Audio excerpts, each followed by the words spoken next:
Ultimately, we've got no evidence for fighting on spiral staircases of any kind at all throughout the whole of the medieval period.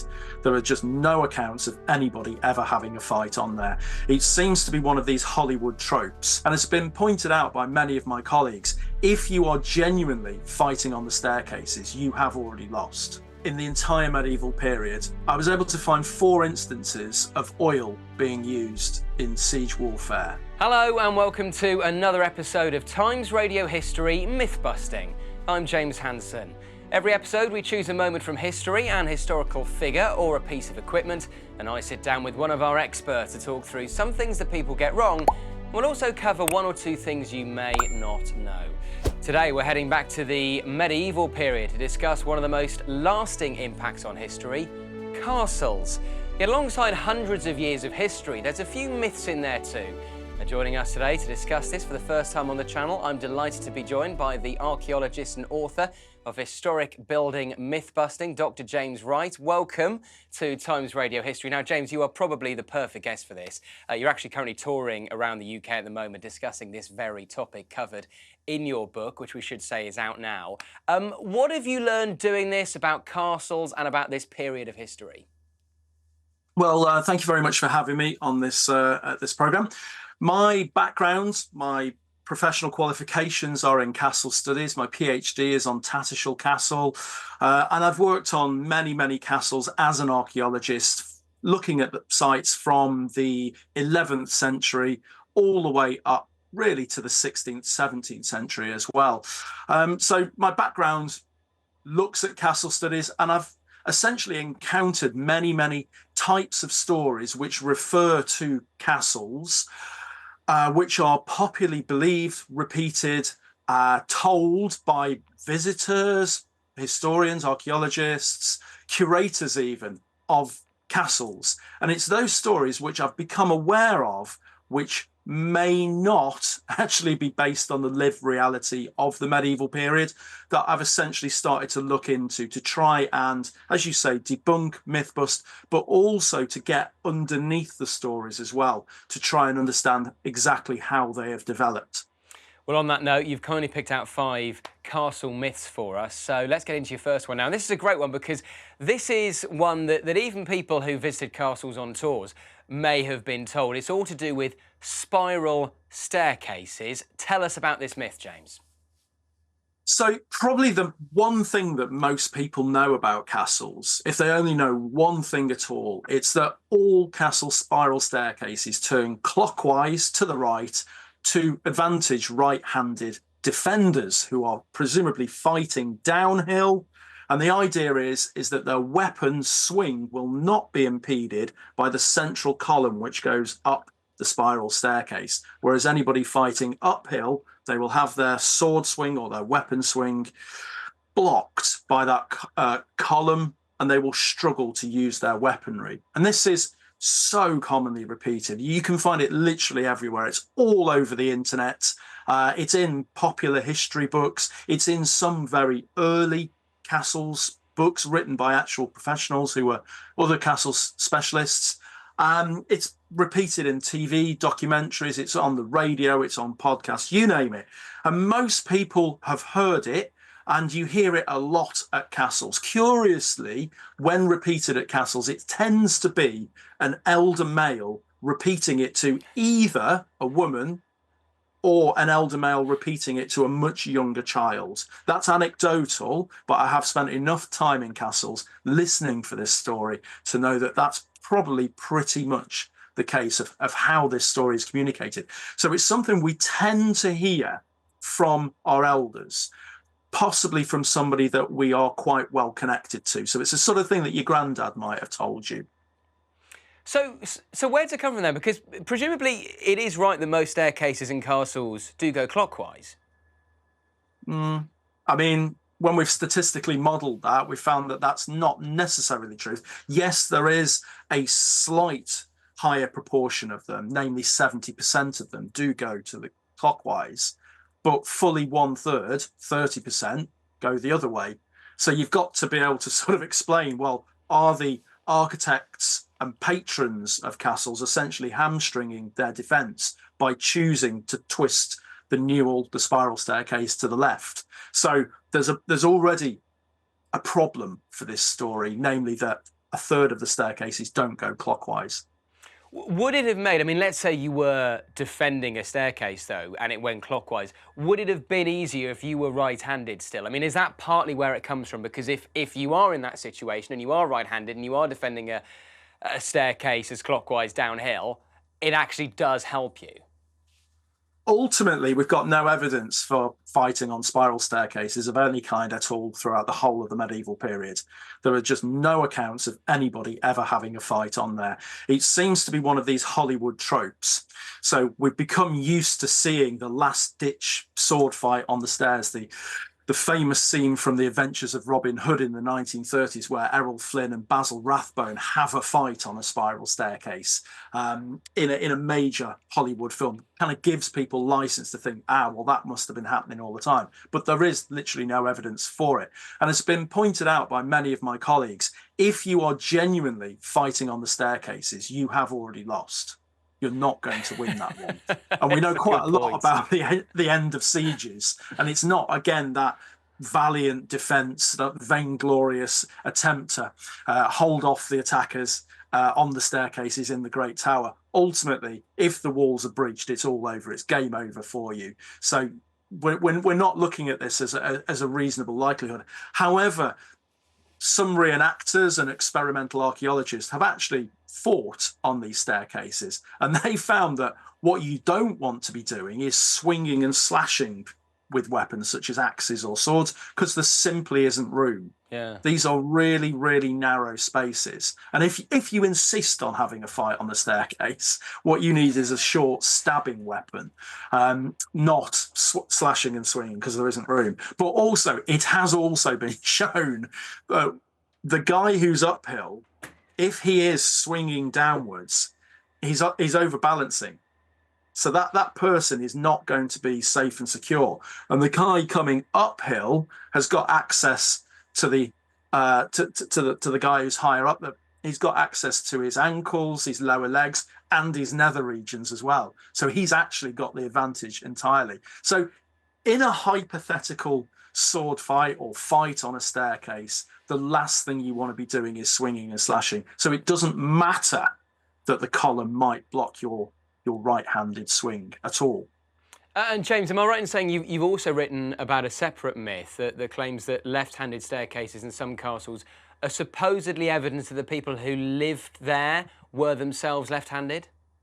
Yeah, this sort of seems to be the defense when you point out that 30% of the staircases go the other way, that the person who really wants the myth, the story, the legend to be true will retreat to this position and go, oh yeah, well, the anti-clockwise ones are that way because the family were left-handed. But there is no way of passing on handedness genetically, reliably.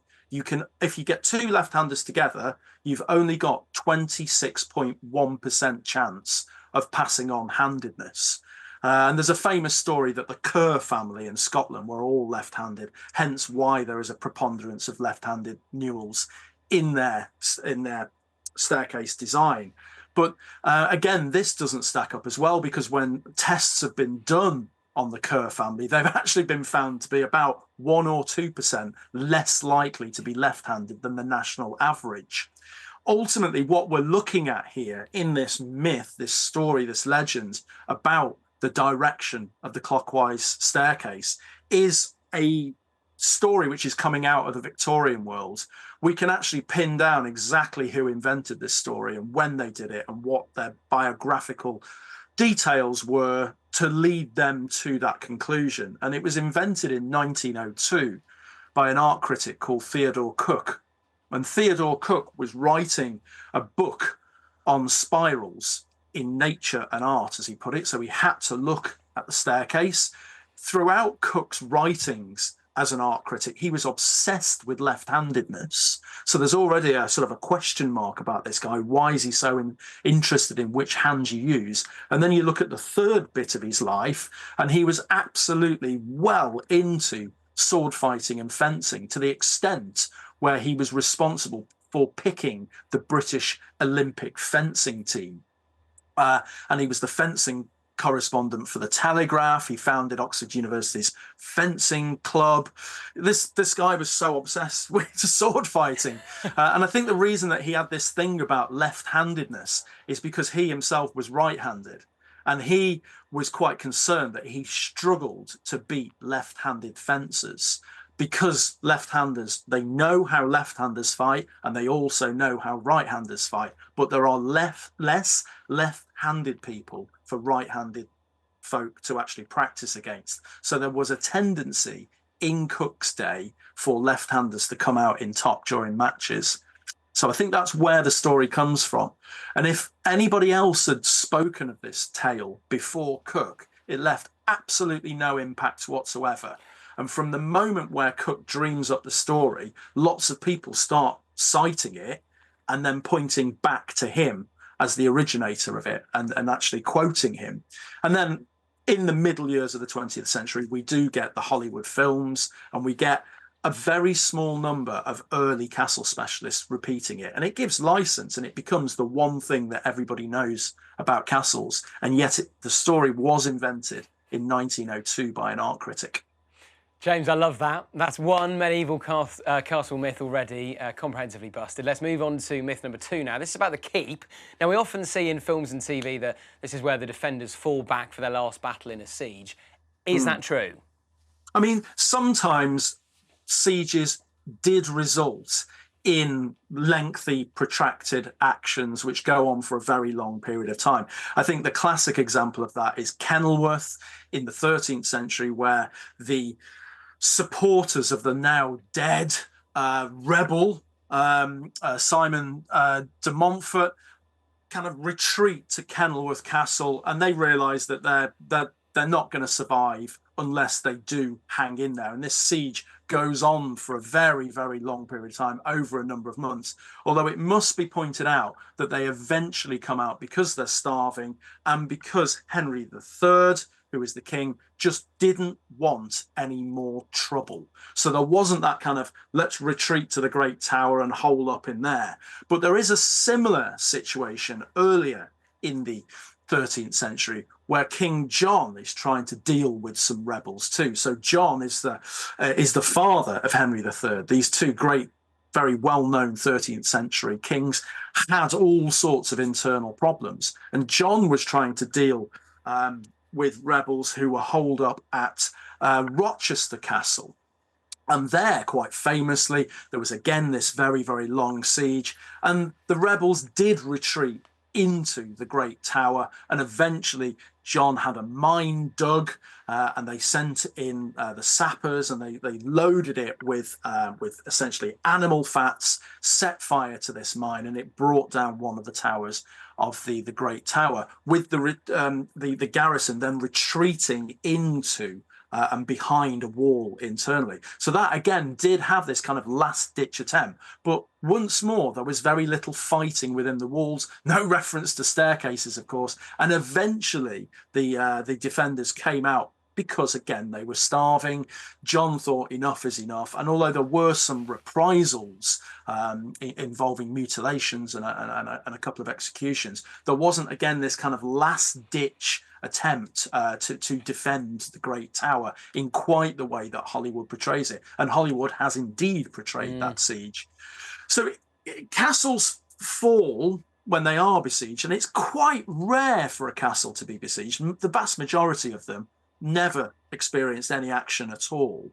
But when there are sieges, they do tend to fall. They're not really designed as scientific fortifications in a 17th or 18th century way. They're designed for something else, and we'll probably touch upon that in just a moment.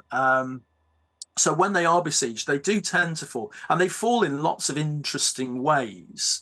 So Conwy, for example, in the 15th century fell when the garrison had gone to the chapel in the town, the church, and there was a small skeleton crew left to look after the castle. And the Welsh, turned up, pretended to be carpenters, dispatched what few guards were at the gate, and then successfully held Conwy against the English for 2 or 3 months. So there's usually some sort of subterfuge. One of the most famous examples in the early 13th century was when Chateau Gaillard, which was the super fortress of the English in Normandy, was relatively easily brought to its knees by the French when they sent one of their number up a latrine chute, and he went in and he opened the gate and let in the army. So castles are often falling in not necessarily the ways that make for good Hollywood moments. It's often something to do with subterfuge or indeed bribery. So when Newark was besieged in the 1210s, there William Marshall, often described as the greatest knight of them all, pitched up. He fired one siege weapon once and then sat in for a week and then gave the garrison 100 quid to bugger off. So again, there isn't often this last-ditch attempt to hole up in the Great Tower. And again, that is not the function of the Great Tower. These are magnificent edifices which are there to project status. They're used very ceremonially. They're used as sort of places for the lord or king to sit in great majesty, to receive gifts, to receive homage, but also to give patronage themselves as well in the form of gifts of their own or indeed positions of power and authority. So there's all sorts of elite things that are going on in there, that these towers are really projections of the status of the mighty. Well, let's move on now to myth number 3, and this is another fun one. It's something, once again, I think a lot of people will have in their minds already. Did defenders pour hot oil over attackers? Again, it's another thing that we see in Hollywood. A few years ago, I attended the premiere of Russell Crowe's Robin Hood film. So this would be 14, 15 years ago now. And in the very second scene of that, there's some French troops who are being besieged by the army of Richard the Lionheart. And we see them pouring a great big vat of boiling oil over the walls towards the attackers. And that's the sort of thing that we expect to see. That's what a siege looks like. But again, it's one of those very Hollywood-esque inventions. I was able to find in the entire medieval period, well, in fact, let's call that liberally the medieval period, because a few of these are actually in the 16th century. I was able to find 4 instances of oil being used in siege warfare. 3 of those were in sieges of towns which had gone on for a very long period of time, and the defenders were resorting to literally throwing anything and everything at the attackers. You know, it was really quite desperation station, but it was towns, not castles.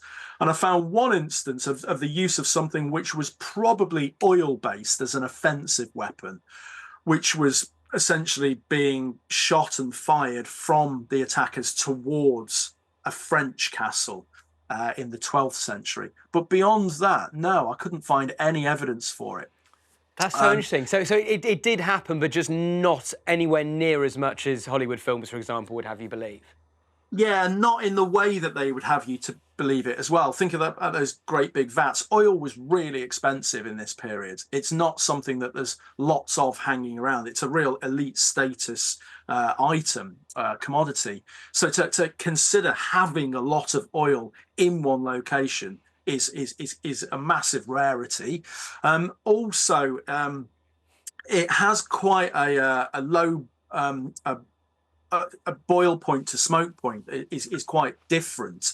So before it boils, it becomes really, really smoky, and it'd be really quite difficult to use. It would also be incredibly dangerous to use in structures which have lots of timber as well, and thatch and all that kind of thing. And we have no evidence for the infrastructure for tipping, because you know you're going to need some sort of carriage chassis to actually move the thing around. It's going to be very cumbersome in the, again, very, very narrow spaces. The staircases are very narrow. Are they winching it up there? Well, if they are, we've got no evidence for that at all. So as far as we can see, they're not really doing it in the way that Hollywood would have you believe.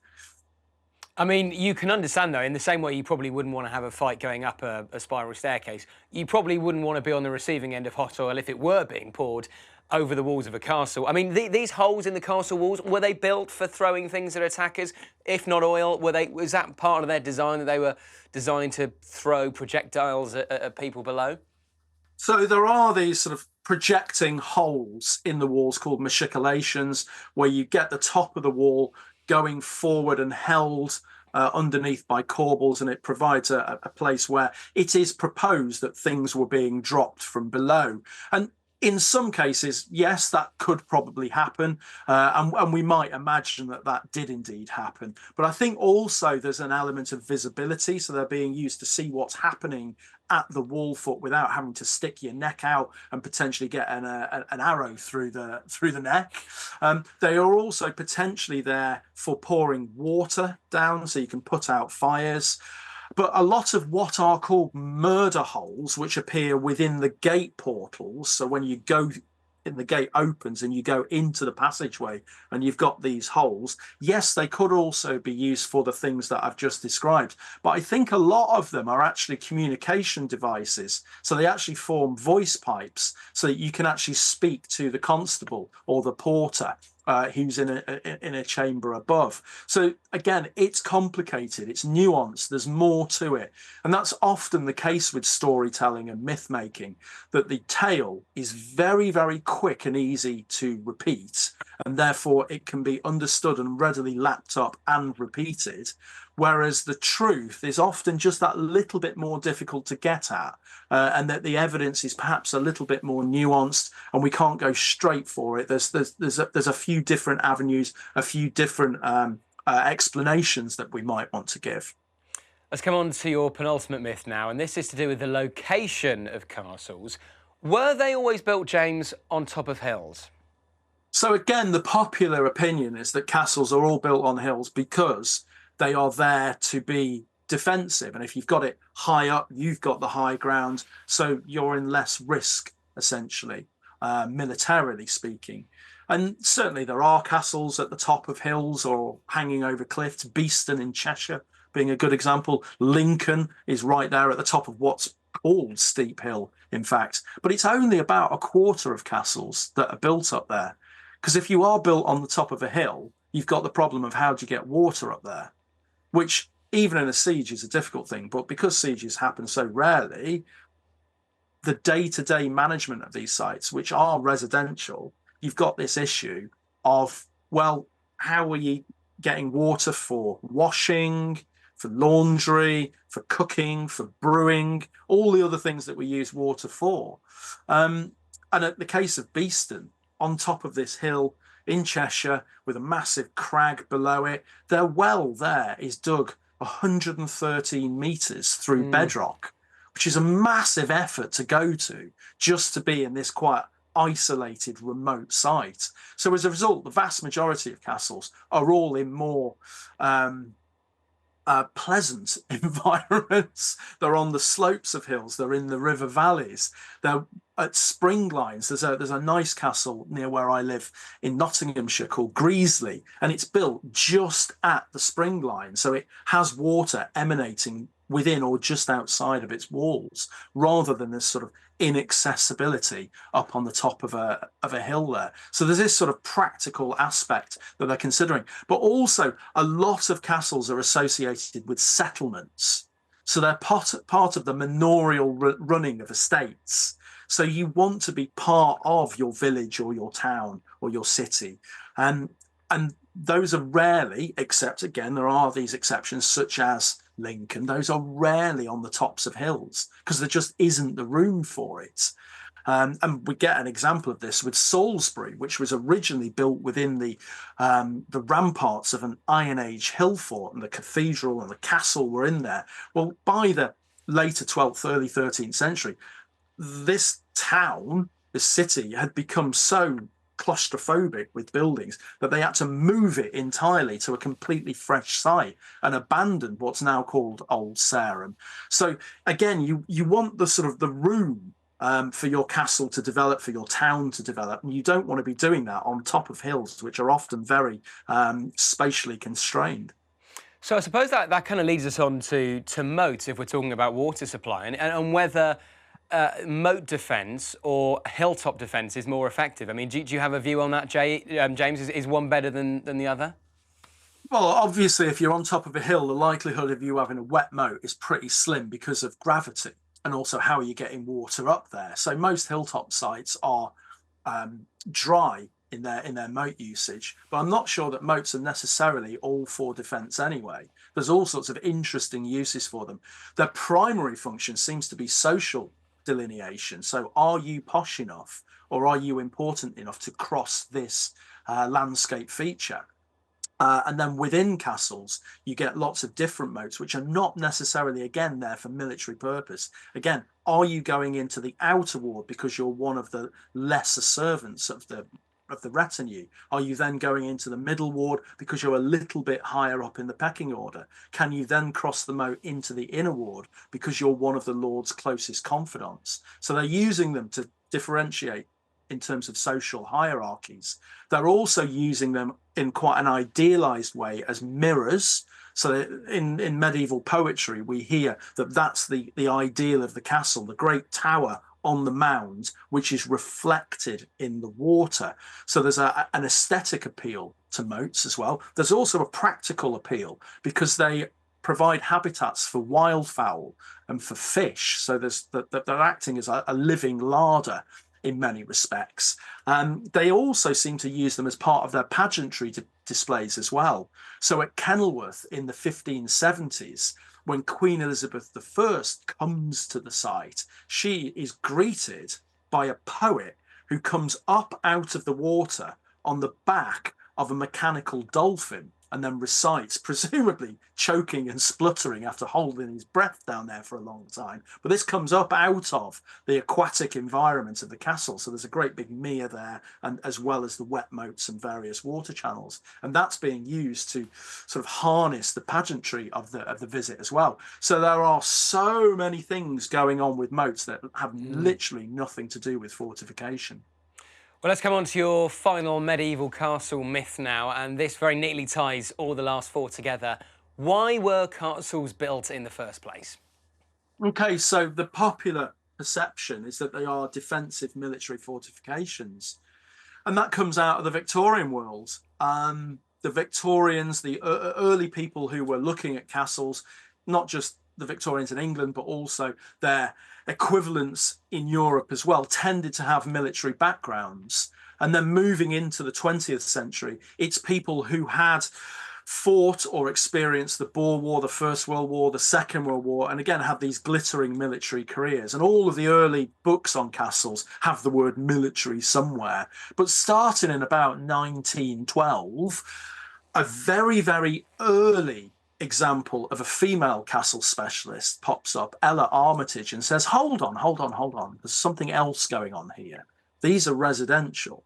These are expressions of power, but they are couched as houses. So you've got military and residence. And then in the middle of the 20th century, there's this really sort of uncomfortable debate amongst castle specialists where they realise that the residential aspect of castles often lets down their military capabilities. And they point to things such as, well, that tower over there's got massive windows, which is going to essentially act as a draw for archers, or people can, poke their way in and climb up and get into the castle.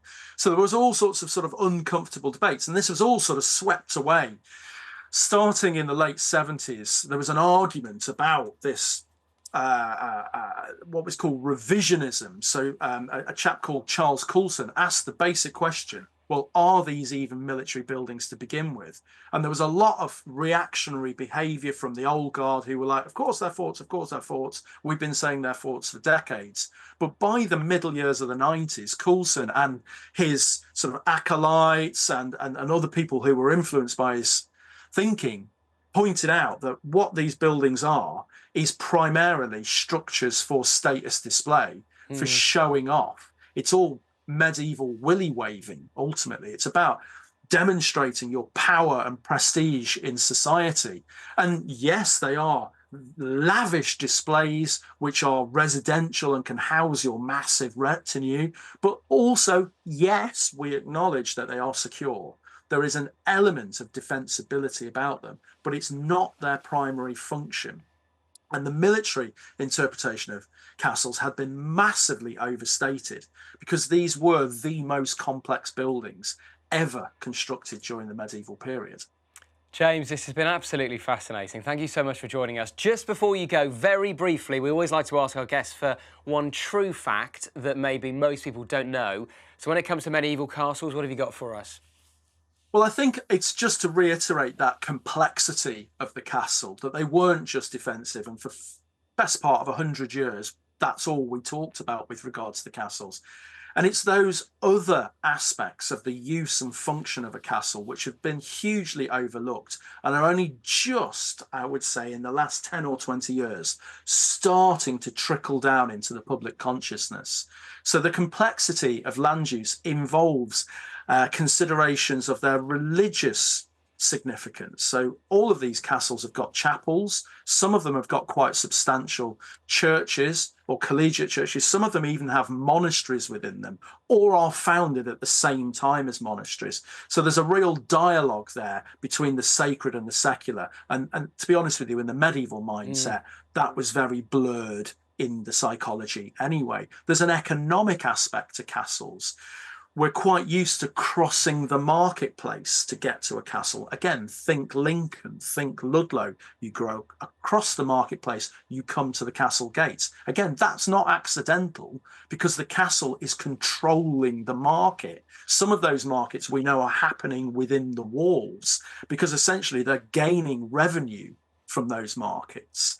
There's a really strong landscape aspect. So castles are often sited within or immediately adjacent to deer parks, and they provide these great vistas across the landscape. Again, this part of an idealized, stage-managed landscape. We think of that happening in the 18th and 19th centuries, but it was happening in the medieval period too. So there's a real link. Look at my landscape. Look at all of this area which I've taken out of common farming just so I can hunt my deer in there. And deer hunting doesn't actually provide a huge amount in terms of sustenance. A lot of that is being done as part of social bonding and actually as an aspect of martial training as well, riding fast with weaponry. Think about it. It's part of the training of the knight. So there's all sorts of these aspects which have been completely overlooked until very, very recently. So my sort of takeaway from this discussion with you, I suppose, really, would be to think again about castles, to consider that there's a lot more going on, that they are these treasure houses of the mighty. They're essentially there to project power and status. And yes, those posh people do have to have a secure building because they don't just want brigands and bandits breaking in and nicking their treasure. But the military capacity of castles is wildly overstated. Even in militarized zones, even in times of warfare, they're still there to demonstrate just how posh you are. James, this has been absolutely fascinating. Thank you so much. I'm afraid that's all we've got time for today. Dr. James Wright, thank you for joining us, but we'll be back busting more historical myths very soon. And if there's anything you would like to see us deconstruct, let us know in the comments below. And remember to like this video and subscribe to our channel, Times Radio History, on YouTube. That's it from us. Goodbye.